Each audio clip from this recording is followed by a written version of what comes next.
Kawasan pengembangan teknologi terpadu. Nah, mungkin teman-teman bertanya, apa itu teknologi terpadu? Bagaimana sejarahnya? Kemudian karakteristiknya seperti apa dan bagaimana penerapannya dalam proses pembelajaran. Nah, berikut akan kami jelaskan terkait hal tersebut. Baiklah, saat ini kita masuk dalam poin yang pertama, yaitu pengertian teknologi. Ada dua pengertian teknologi. Yang pertama ialah pengertian teknologi pembelajaran dapat dilihat dari dua sudut pandang, yaitu teknologi sebagai sebuah produk dan teknologi yang ditekankan pada sebuah proses. Nah, untuk teknologi sebagai sebuah produk itu menekankan di mana teknologi pembelajaran mempunyai bentuk sebagai satu perangkat atau peralatan. Dan jika teknologi sebagai sebuah proses, itu lebih menekankan dalam teknologi pembelajaran di mana dipandang sebagai usaha yang berlangsung, baik yang disengaja maupun dirancang atau tidak, untuk memanipulasi lingkungan sehingga terjadi sebuah pembelajaran yang efektif dan efisien. Dan untuk pengertian yang kedua ialah teknologi pembelajaran adalah sebuah pengembangan atau penelitian, perancangan, produksi, evaluasi, penyediaan sumber, bahkan pendukung ataupun penerapan. Nah, dari komponen sistem pembelajaran ada juga pesan, orang, bahan, alat, teknik, serta setting. Dan manajemen dari pengembangan tersebut yaitu organisasi ataupun personalia. Nah, dalam cara yang sistematis untuk memecahkan sebuah permasalahan dalam pendidikan. Setelah kita mengetahui pengertian dari teknologi pendidikan, kita akan melihat bagaimana pengertian dari teknologi terpadu. Teknologi terpadu merupakan cara untuk memproduksi dan menyampaikan bahan dengan memadukan beberapa jenis media yang dikendalikan komputer.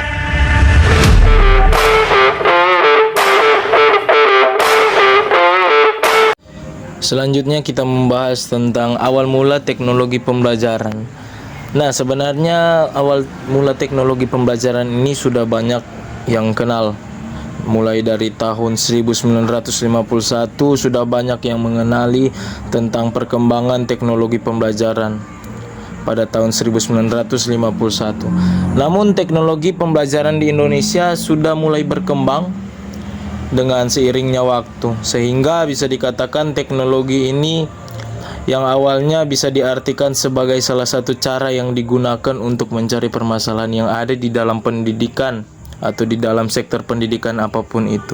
Bisa juga diartikan teknologi ini berupa suatu solusi yang cukup tepat untuk menyelesaikan suatu masalah, hambatan ataupun rintangan yang terjadi di dalam proses pembelajaran tersebut.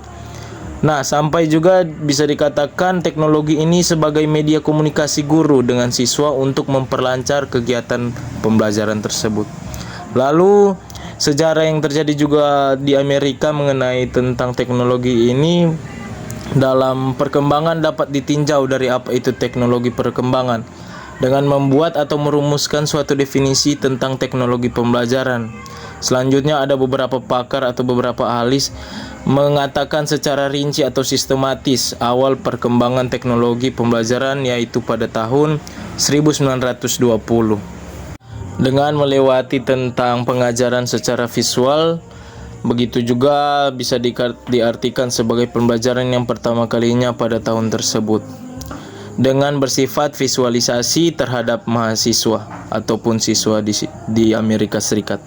Nah, di sini juga di Yunani terdapat suatu golongan yang bernama Sofi.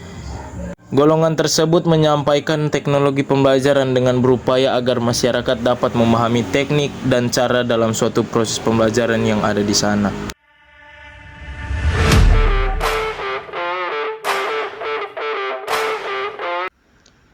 Karakteristik teknologi terpadu ada 7 karakteristik, yaitu yang pertama, dapat dipakai secara acak di samping dengan secara teratur atau secara linier. Yang kedua, digunakan sesuai dengan apa yang diinginkan pelajar. Yang ketiga, gagasannya disajikan secara realistis sesuai dengan kondisi yang ada. Kemudian yang keempat, prinsip-prinsip ilmunya itu diterapkan dalam pengembangan atau dalam pemanfaatan materi atau bahan ajar. Kemudian yang kelima, pembelajarannya berpusat sesuai dengan pengetahuan kognitif. Kemudian yang keenam, materinya menunjukkan intensitas pembelajar yang tinggi. Serta yang terakhir, sifat materi diintegrasikan dari berbagai contoh dan media yang ada.